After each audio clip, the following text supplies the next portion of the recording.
গল্পের শুরুতে আমরা একটা ঘন জঙ্গল দেখতে পাই, যেখানে দুজন কাপল লিয়াম আর সোফিয়া মাউন্টেন ক্লাইম্বিং করছিল।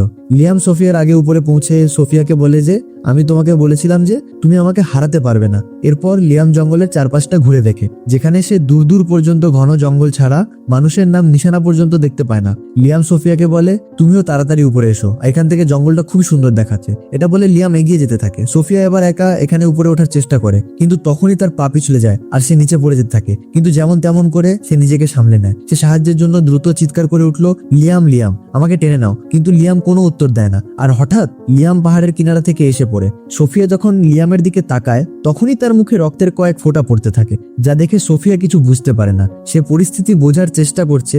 ঠিক তখনই উপরে কোনো অদৃশ্য শক্তি লিয়ামকে টেনে তুলে চূড়া থেকে নিচে ছুঁড়ে ফেলে দিল। হেলির শ্বাস গলায় আটকে গেল। তখনই দড়ি ধরে সোফিয়াকে কেউ উপরে টানতে থাকে। ভয়ের চোটে সোফিয়া নিজেকে বাঁচানোর জন্য দড়িটা কেটে দেয়, আর সে সোজা নিচে লিয়ামের বডির কাছে গিয়ে পড়ে। লিয়ামকে মৃত দেখে সোফিয়া কাঁদতে থাকে।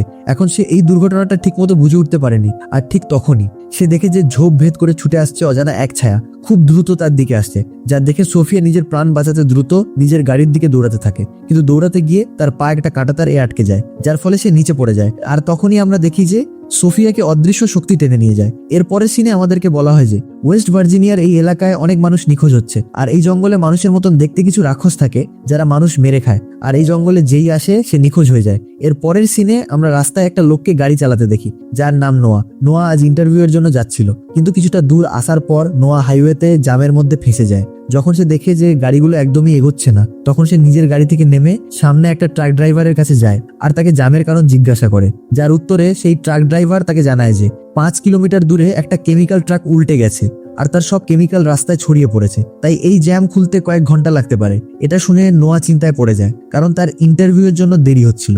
এখন যদি সে এখানে ট্রাফিক খোলার অপেক্ষা করে, তবে তাকে এখানে কয়েক ঘন্টা দাঁড়িয়ে থাকতে হবে, যার ফলে তার ইন্টারভিউ মিস হয়ে যাবে। তাই নোয়া নিজের গাড়ি ঘুরিয়ে অন্য কোনো শর্টকাট রাস্তা খুঁজতে বেরিয়ে পড়ে।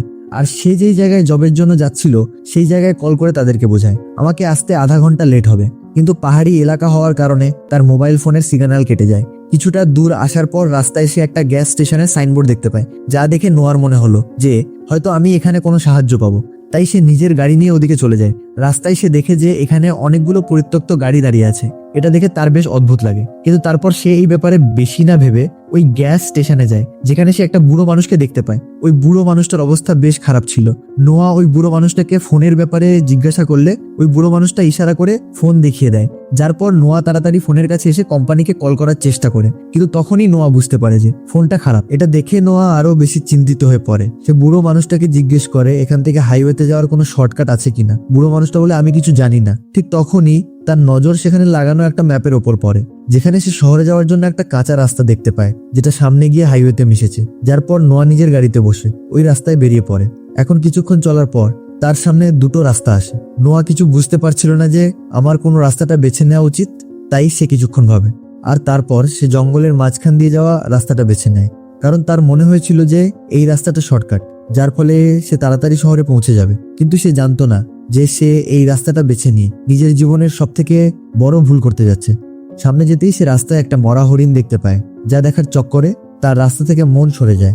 আর সামনে একটা গাড়ির সাথে তার অ্যাক্সিডেন্ট হয়ে যায়। ভাগ্যক্রমে এই অ্যাক্সিডেন্টে নোয়ার খুব একটা চোট লাগে না। আর যেই গাড়ির সাথে নোয়ার ধাক্কা লেগেছিল সেটা কিছু ট্যুরিস্টদের ছিল, যারা ঘুরতে এসেছিল।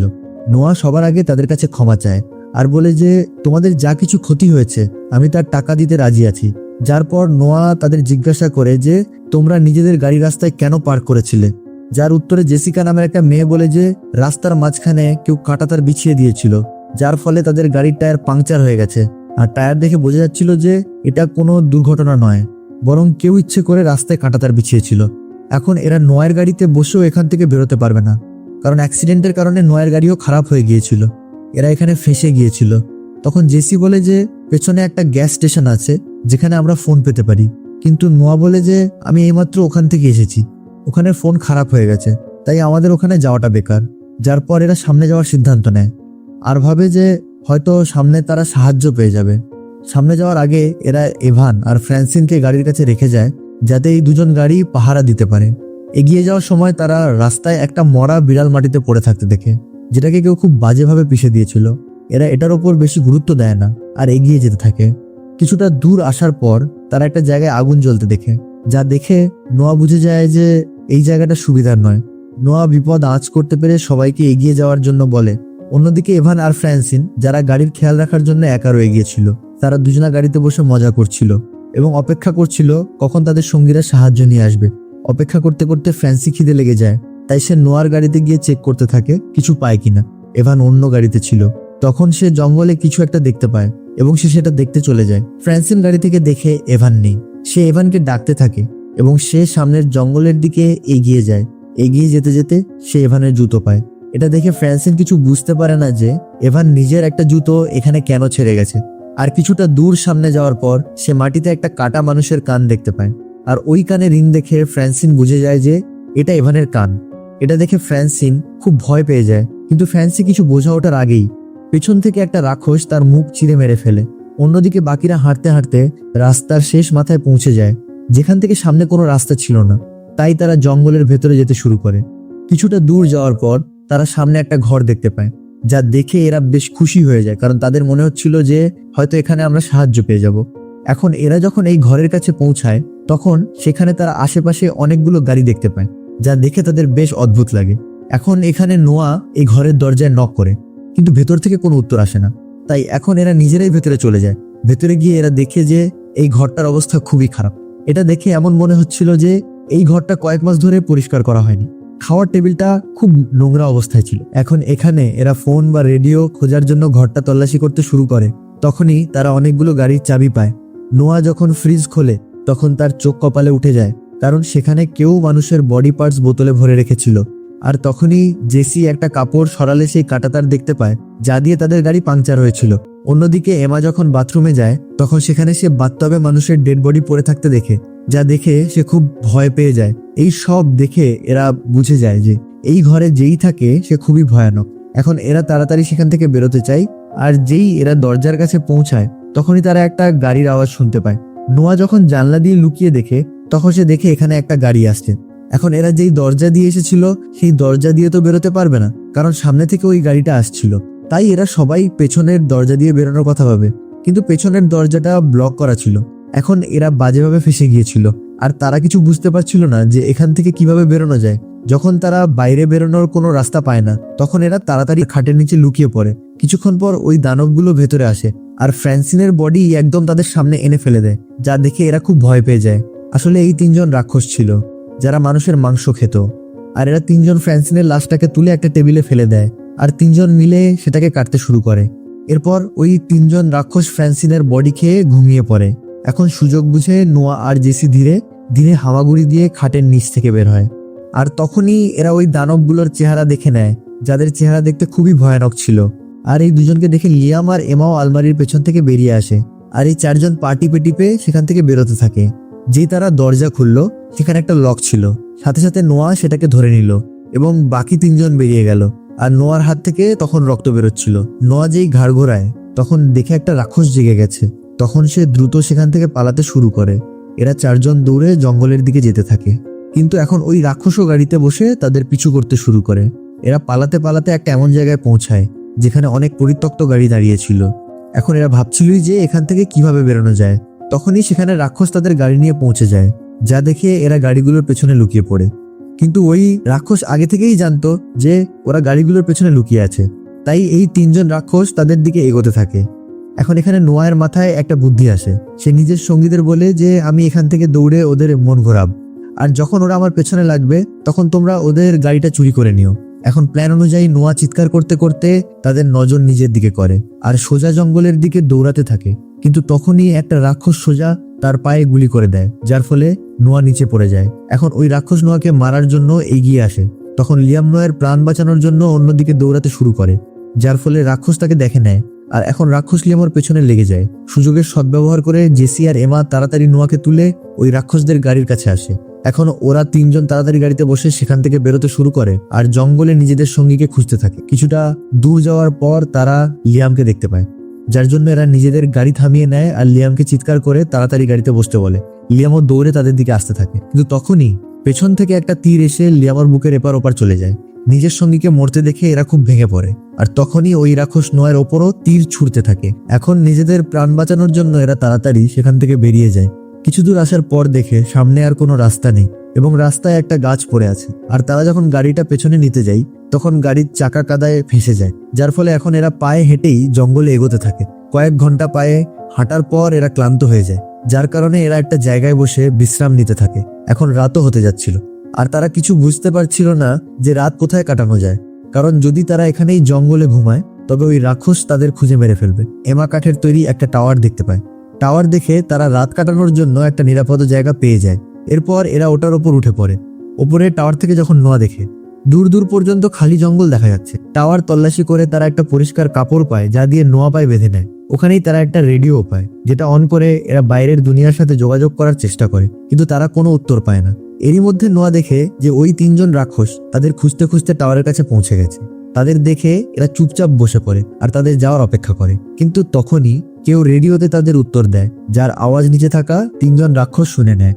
আর তারা বুঝে যায় যে এরা উপরের টাওয়ারে লুকিয়ে আছে। যার পর রাক্ষস উপরের টাওয়ারে উঠতে শুরু করে। যেই রাক্ষসের হাত উপরে আসে, নোয়া পা দিয়ে রাক্ষসের হাতে বাড়ি মারে, যার ফলে রাক্ষসটা নিচে পড়ে যায়। কিছুক্ষণ পর্যন্ত সব শান্ত হয়ে যায় আর তাদের মনে হতে থাকে যে হয়তো রাক্ষস এখান থেকে চলে গেছে।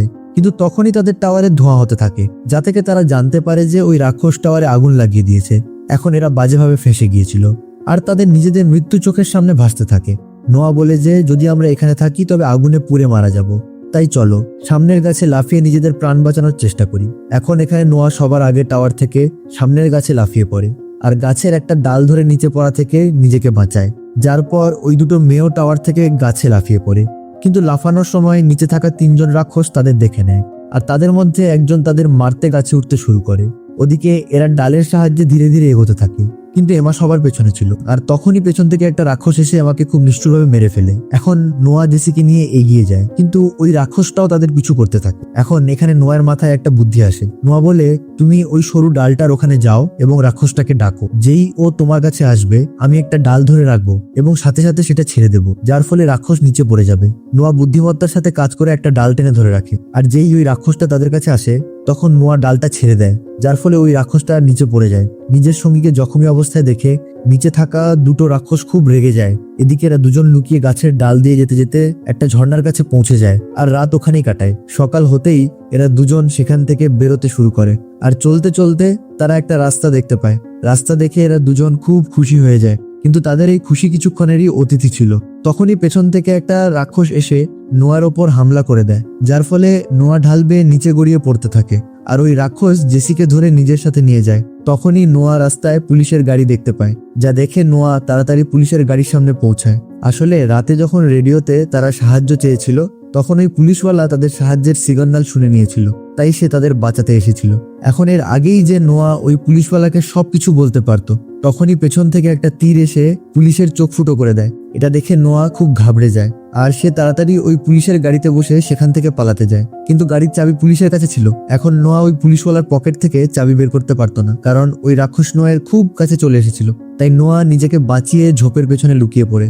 আর তখনই ওই রাক্ষস পুলিশের লাশ তুলে গাড়িতে ভরে দেয়। আর যেই সে গাড়ি স্টার্ট করে সেখান থেকে যেতে যাবে তখনই নোয়া তাড়াতাড়ি তার গাড়ির নিচে এসে গাড়িটাকে শক্ত করে ধরে নেয়, যার পর রাক্ষস গাড়িটাকে নিজের বাড়ির দিকে নিয়ে যেতে থাকে। ওদিকে তারা জেসিকে বাড়িতে বেঁধে রেখেছিল আর এখন এরা জেসিকে জ্যান্ত কাটতে চলেছিল। তখনই বাইরে ওই দ্বিতীয় রাক্ষসটাও চলে আসে, যার গাড়ির নিচে নোয়া লুকিয়েছিল। ওই রাক্ষস ওই মরা পুলিশের বডি তুলে ঘরের ভেতরে নিয়ে যায় আর এরা ওই পুলিশের বডি কেটে তার টুকরো করে নেয়। এরপর একটা রাক্ষস চাকু তুলে জেসিকে মারার জন্য আসে, কিন্তু তখনই নোয়া তাদের দরজায় আগুন লাগিয়ে দেয়। আর যেই ওই রাক্ষস দরজার দিকে যায় তখন নোয়া ফুল স্পিডে গাড়ি ঘরের ভেতরে ঢুকিয়ে ওই রাক্ষসকে পিষে দেয়, যার পর নোয়া দ্বিতীয় রাক্ষসের ওপর হামলা করে তাকেও বাজেভাবে জখম করে দেয় আর তাড়াতাড়ি জেসিকে মুক্ত করতে থাকে। কিন্তু তখনই পেছন থেকে আর একটা রাক্ষস এসে নোয়াকে তুলে আছাড় মারে আর একটা কুড়ুল দিয়ে নোয়ার ওপর প্রাণঘাতী হামলা করতে থাকে। আর যেই ওই রাক্ষস নোয়াকে মারতে যাবে তখনই জেসি সাহস জুগিয়ে একটা তীর সোজা ওই রাক্ষসর মাথার পেছনে মারে, যার ফলে ওই রাক্ষস নিচে পড়ে যায়। এখন এরা দুজন যেই ঘর থেকে বাইরে বেরোতে যাবে তখনই একটা অন্য রাক্ষস নোয়ের ওপর হামলা করে দেয়, কিন্তু এখন জেসি ও নোয়ের সাথে মিলে ওই রাক্ষসর সাথে লড়তে থাকে। তাই ওই রাক্ষস তাদের সামনে দুর্বল হয়ে পড়ে আর তখনই জেসি তাড়াতাড়ি একটা কুড়ুল তুলে ওই রাক্ষসর বুকে আঘাত করে তাকে নিচে ফেলে দেয়। আর এখন যেই এরা ঘর থেকে বাইরে বেরোতে থাকে তখনই ওই রাক্ষস জেসির পা ধরে নেয় কিন্তু জেসি তার থেকে নিজেকে ছাড়িয়ে নেয়। আর ওই দ্বিতীয় রাক্ষস যার মাথার পেছনে তীর লেগেছিল সেও আবার উঠতে থাকে। না জানি এই রাক্ষসগুলো কোনো মাটির তৈরি, এরা মরার নামই নিচ্ছে না। এখন নোয়া আর জেসি তাড়াতাড়ি ওই ঘর থেকে বেরিয়ে যায়। এখানে নোয়ার কাছে বন্দুকে শুধু একটাই গুলি বেঁচেছিল, তাই নোয়া বুদ্ধিমত্তার সাথে কাজ করে ওই পুলিশওয়ালার গাড়ির পেছনে থাকা গ্যাস ট্যাঙ্কে গুলি করে দেয়, যার ফলে ওই পুরো ঘরে ব্লাস্ট হয়ে যায়। আর ফাইনালি ওই ঘরে থাকা রাক্ষস আগুনে পুড়ে মারা যায়। এরপর নোয়া আর জেসি ওই রাক্ষসদের গাড়িতে বসেই সেখান থেকে বেরিয়ে যায় আর সোজা ওই গ্যাস স্টেশনে পৌঁছায়, যেখানে নোয়া সামনে লাগানো ম্যাপটা ছিঁড়ে দেয়। নোয়া এমনটা এই জন্য করে কারণ সে চাইছিল না যে এই ম্যাপ ফলো করে যা কিছু তার সাথে হয়েছে তা অন্য কারো সাথে হোক, আর কেউ যেন দ্বিতীয়বার এই রাস্তায় না যেতে পারে। এরই সাথে এই গল্প শেষ হয়ে যায়। তোমাদের যদি ভিডিওটা ভালো লেগে থাকে আর যদি এইরকম আরো টান টান উত্তেজনা মুভি দেখতে চান, আমাদের সিনেফিল মোড চ্যানেলটাকে সাবস্ক্রাইব করুন আর এই ডান সাইডে ভিডিওটা ক্লিক করুন। এই মুভিটা আরো বেশি ইন্টারেস্টিং।